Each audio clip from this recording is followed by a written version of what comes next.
A boy goes missing and is found 8 months later, but is he the right boy? Throughout history, cases have emerged of missing children being returned only to find it was not the same child at all, sometimes despite community and even police pressure. These are the stories of Bobby Dunbar, Walter Collins, and Paul Franzak.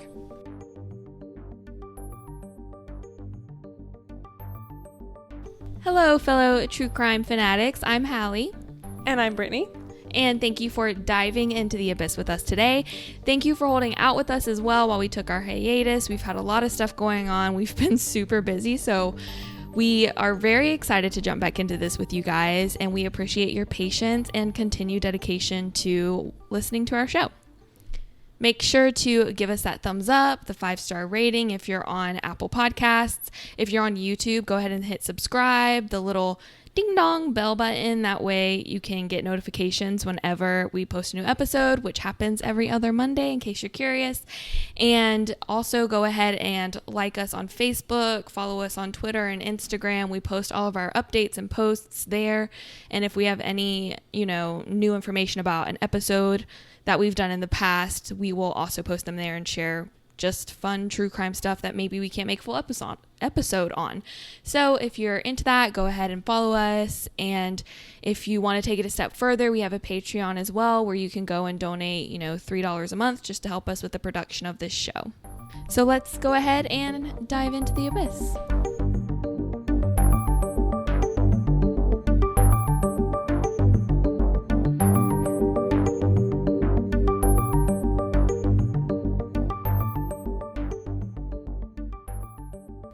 Our first story is about Robert Clarence Dunbar. He went by Bobby, and he was born May 23rd, 1908 in Opelousas, Louisiana.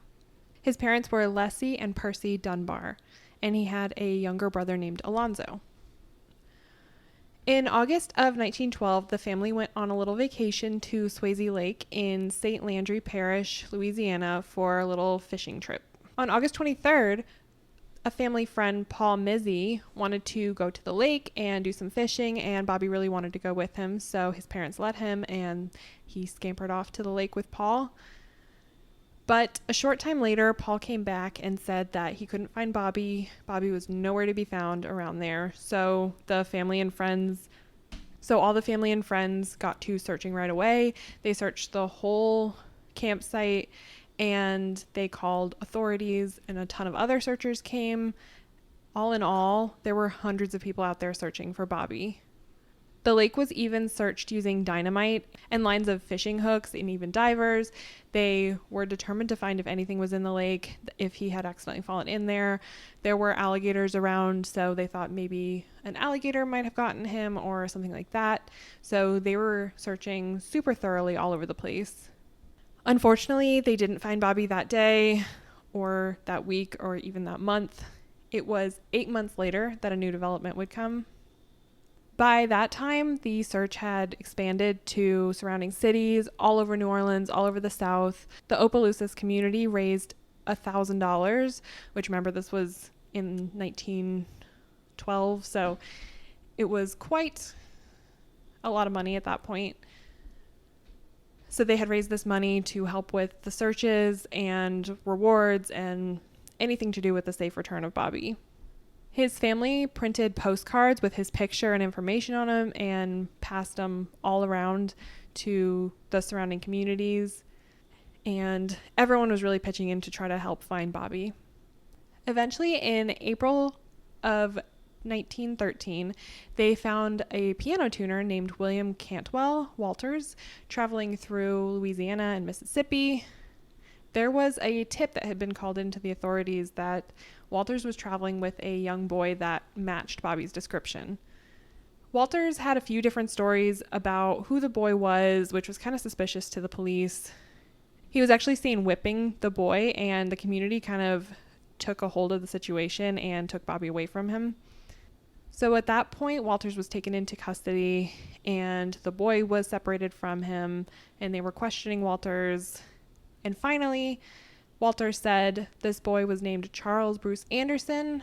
He went by Bruce, and that his mother, Julia Anderson, had given him custody so that they could visit Walter's family Walters said it was actually his brother's illegitimate son, and that's why he had him in the first place. With the changing stories and Walters being kind of fishy, they kind of took the fact that this boy looked like Bobby and ran with it. They assumed that this man had kidnapped Bobby and was traveling around with him and then just had finally been caught. They called up Leslie and Percy and told them that their son had been found, and it was a huge news spectacle with this reunion between Leslie and Percy and Bobby.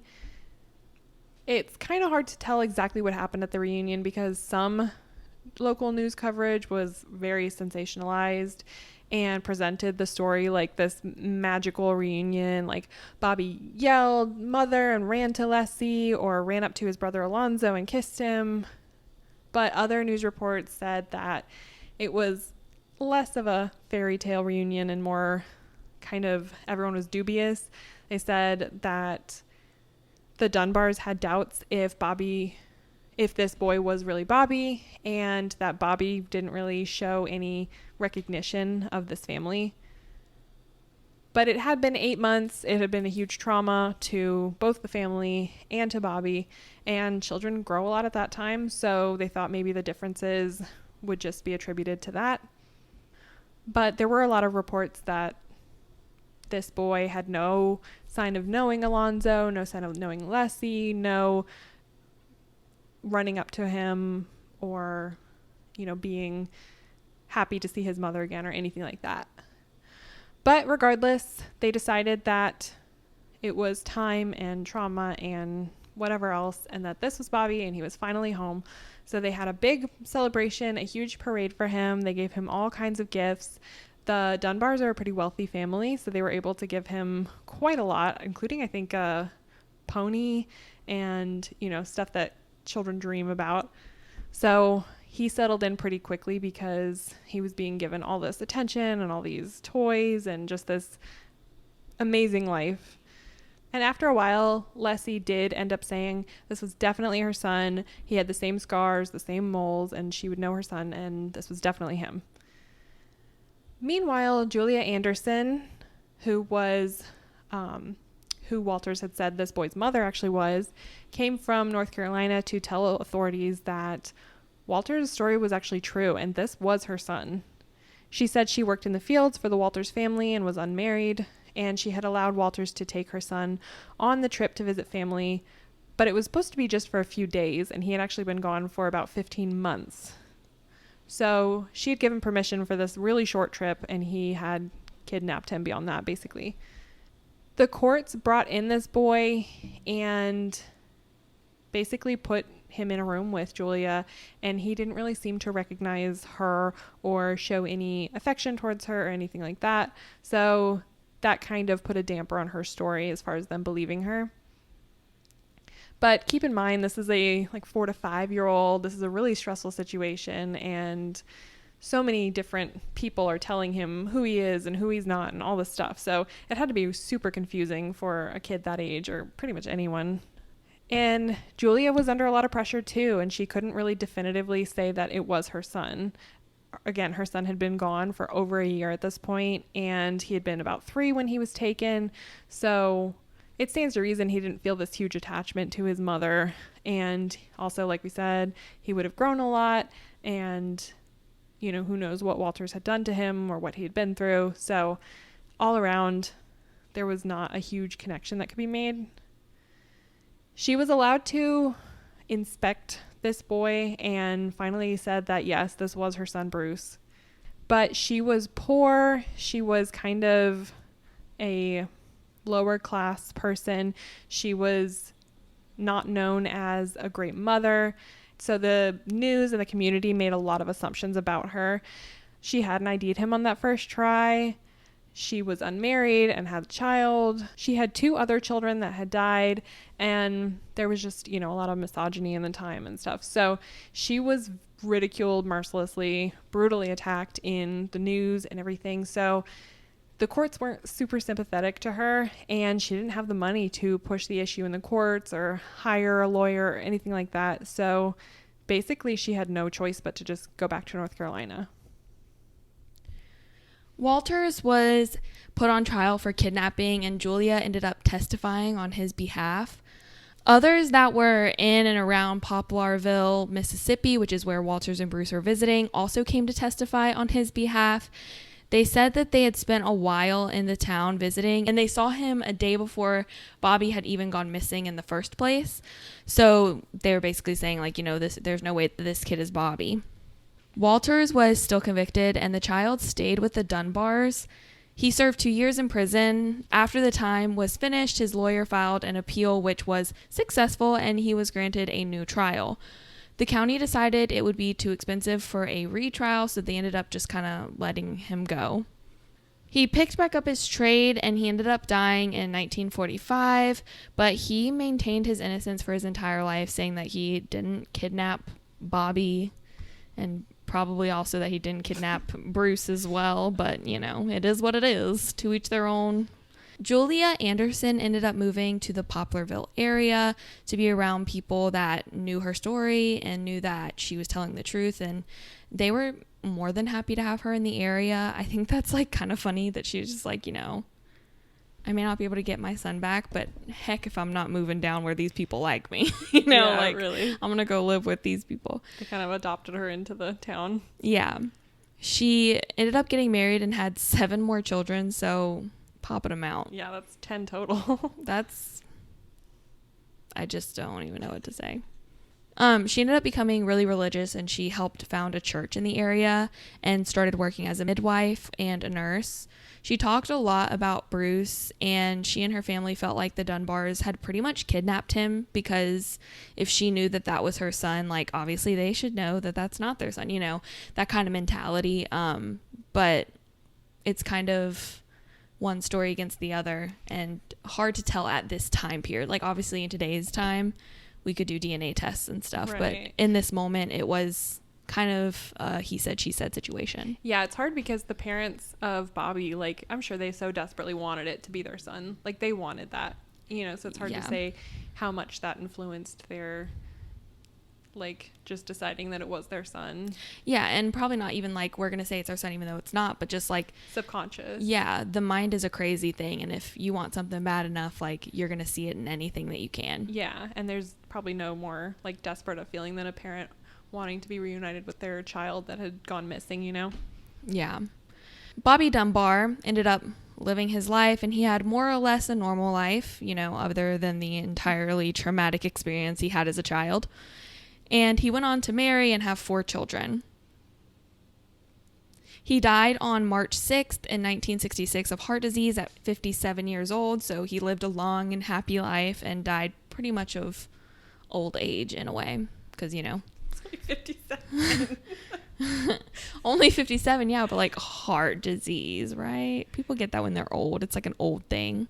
Sure. Your body might just crack out early,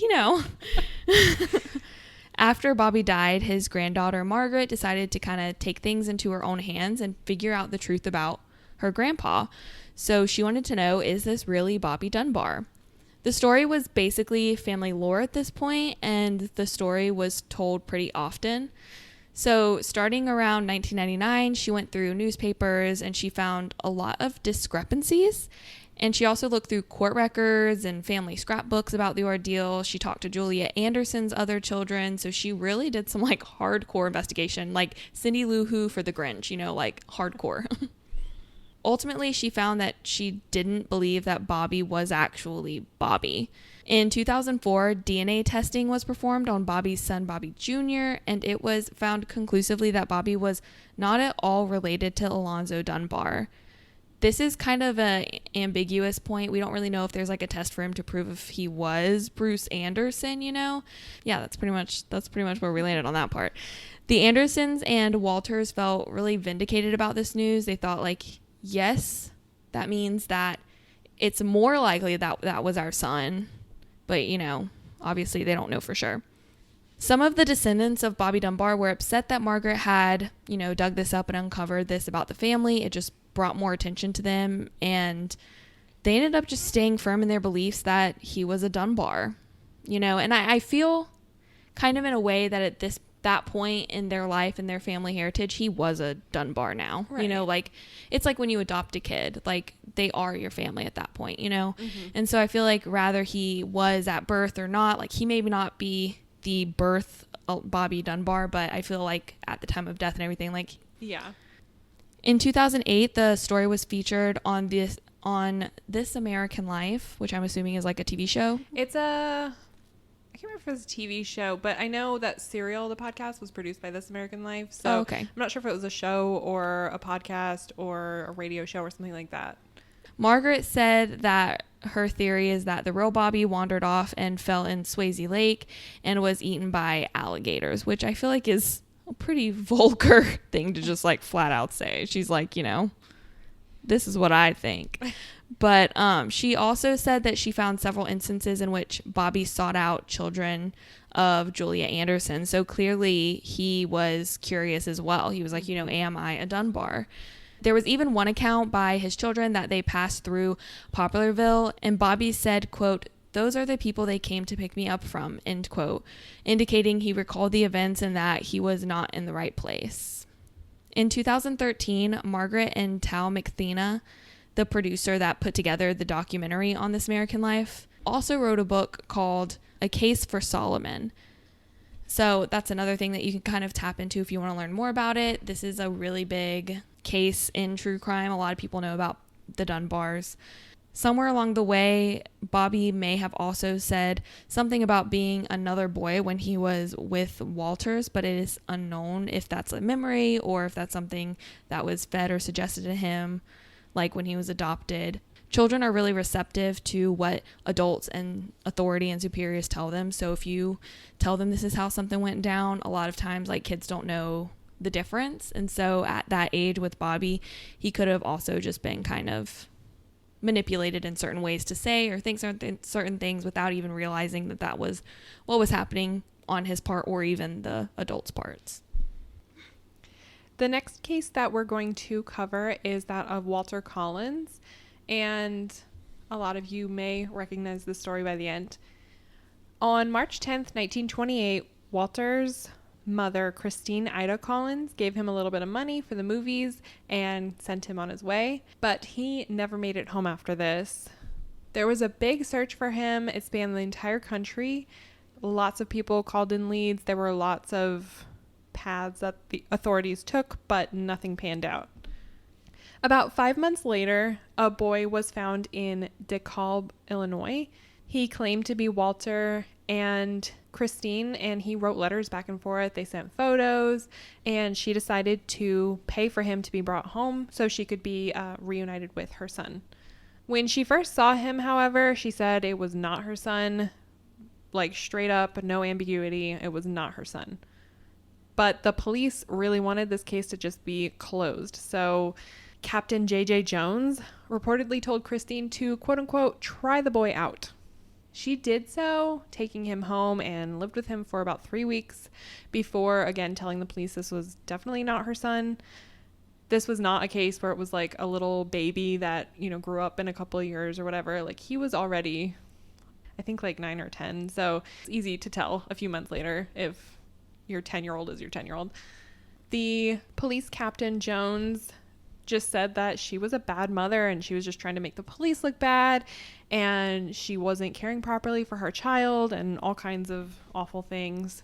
Friends of the family sided with Christine. They said this was not Walter. No one in the family ever said, you know, this is Walter. They all said this is not him. Like, definitively 100% not him. She even brought dental records, but they wouldn't listen.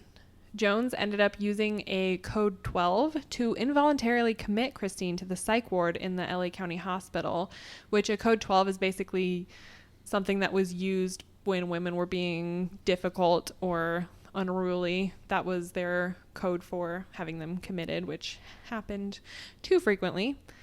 So basically, for saying that this was not her child, she was put in a psych ward. A handwriting expert was brought in and said that the boy's handwriting did not match Walter's at all, but the police kind of stuck to their guns. Eventually, Jones actually talked to the child and found out that he was a 12-year-old boy named Arthur Hutchins Jr. He had run away from his home in Iowa, and when the police picked him up and asked if he was Walter Collins, and he said no, but then he decided to lie because he wanted to go to Hollywood and meet some famous people, as any 12-year-old would, like they don't take things seriously like that. Also, he said that he was desperate to escape from his stepmother and trying to evade the police after he was arrested for stealing. So he was stealing and running away and wanted to go to Hollywood. So he took an opportunity that was offered to him. Yeah. Upon returning to his parents, he was sent to the Iowa State Training School for boys. 10 days later, Christine was released, as she should be, because clearly she was correct and this was not her son. She sued Jones and won $10,800, but he never paid up, which I don't understand how you can sue someone and them not pay up. Yeah, that just doesn't make sense, but whatever. Different time. Yeah, different time back then. So in 1929, Gordon Stewart Northcott was tried. He had abducted and sexually assaulted and killed 3 little boys. He was known as the Wineville chicken coop murderer, and his mother, Sarah Louise Northcott, also confessed that she had helped and said that Walter had been one of the victims. Gordon denied killing Walter, and Sarah was all over the place with her story, so it's not all that believable. It's kind of hard to pinpoint when you've got a bunch of different stories, but they point in a stable direction, so it's hard to know what really happened and if Walter was a victim. Gordon had not killed all of the boys he sexually assaulted, so Christine was just hoping that her son was still alive somehow and had gotten away. Gordon wasn't tried for Walter's murder, only the 3 others, and some think that he possibly killed up to 20 kids. In February 13th, 1929, Gordon was found guilty and sentenced to death. Christine went to talk to Gordon before he was executed, and he said he would tell her everything, but then he changed his mind, and she looked for her son for the rest of her life, and he took that to his grave. So some of you may recognize that story because it was the plot of the movie The Changeling, I believe, the Angelina Jolie movie that kind of told this story. So if you've seen that movie, then you are probably familiar with this one. So our last little story is a little bit more modern, and it is that of Paul Franzak. At the age of 10 years old, Paul discovered that he had been kidnapped as a baby when he found some old articles in his parents' things. His parents said that the day after he was born, he was kidnapped in 1964, and 2 years later, he was found abandoned in a parking lot in New Jersey by 2 police officers. There wasn't DNA at that point or proof, but the toddler looked like baby Paul and was returned to Dora and Chester Franzak. In 2012, Paul bought a DNA test. His parents were supportive at first, and the whole family swabbed their cheeks and sent their DNA in. But after taking the swabs, his parents decided that they actually did not want him to send it in, but he did it anyway. And they ended up not talking to him for about a year after this. But through this DNA test, he found that Dora and Chester were not his parents. So he hired a genetic genealogist to find his biofamily. If you are familiar with a lot of true crime stuff, then you will know this name, Cece Moore. She helps lots of people find their families. She helps solve crimes that are decades and decades old with DNA. She works with Parabon now, which you may have heard of. So this is definitely a familiar name to a lot of us in the true crime community. In 2015, they found out who he really was. He was Jack Rosenthal. Sadly, he found out that his parents were severe alcoholics and a mentally ill war vet, and both had been neglectful and had since died. Jack also had a twin sister named Jill, but both had gone missing and only Jack was found. Jack heard many horrible stories about his time as a baby, like his parents keeping him and his sister in a cage and that they weren't cared for at all. There was no information about how Jack ended up abandoned, but there are theories that include, Jill being killed and somehow they had to abandon Jack as a cover-up.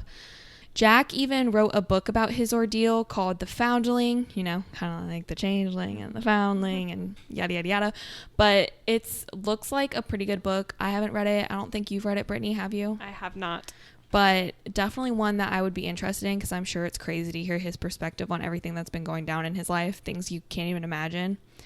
In 2020, so fairly recently, the real Paul Franzak was found through a genealogy site that his daughter submitted DNA to, which thank God for those things, because they, like, if you haven't submitted your DNA, I think we should all go do it, because if anything happens, they can find stuff out through those, you know.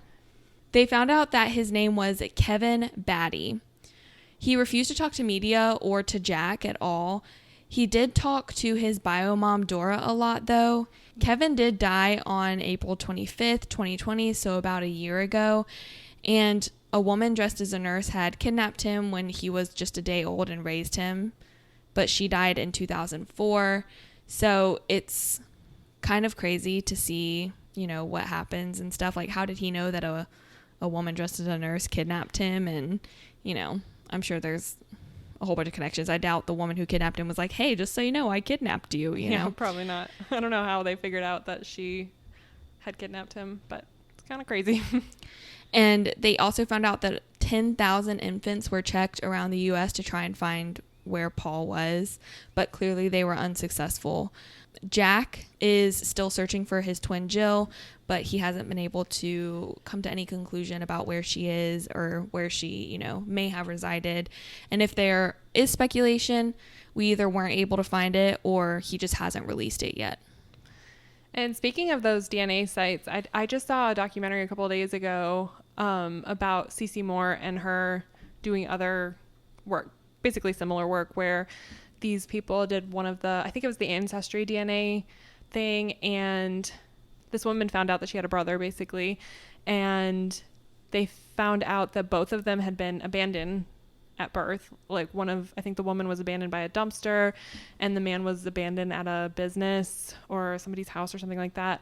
And then they did DNA to the other sites, like 23andMe and whatever other ones, and they found that there was another sibling that had also been abandoned. It was basically their whole story of finding out who their mom was and why she abandoned them and stuff. But it was pretty interesting, and it was Cece Moore, so this same kind of situation, except, you know, the kids weren't returned. They knew that they had been abandoned, but just crazy what those DNA sites can open up. Yeah, it is very crazy. Even if you're not looking for family or anything, it's just even cool to, like, see what kind of DNA is in your blood and stuff. Me and my sister both did 23andMe, and that was just, like, really cool. We're like, we need to have everybody do it, you know? Yeah, my mom does genealogy, and it's pretty cool to see the whoop, connections that are made through the DNA. And it's like, I mean, DNA has been used to solve so many crimes lately and, you know, bring so many families together. So just a really cool piece of technology. Everyone wants a success story when it comes to a missing child, but sometimes we might be looking for answers in the wrong place.